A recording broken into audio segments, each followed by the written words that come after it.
Narito ang 7 sa mga hindi nyo dapat palagpasin para masulit ang pagpunta nyo sa Bangkok, Thailand. Ang pinakauna syempre ay kumain ng mga sikat na Thai cuisine at street food dahil iba pa rin ang lasa ng authentic Thai dishes.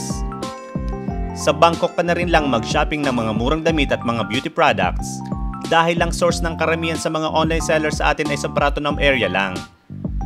Hindi rin kompleto ang pagpunta nyo sa Thailand kung hindi nyo papasyalan ng alinman sa kanilang nakakamanghang templo katulad ng The Grand Palace at Wat Arun. Bukod sa tiyan, busugin rin ang inyong mga mata sa mga gandang tanawin katulad ng 360 view ng Mahanakon Skywalk at dinner cruise sa Chao Phraya River. Hindi nyo rin dapat palagpasin ang kanilang sikat na Thai massage para ma-relax ang pagod mong katawan sa pamamasyal.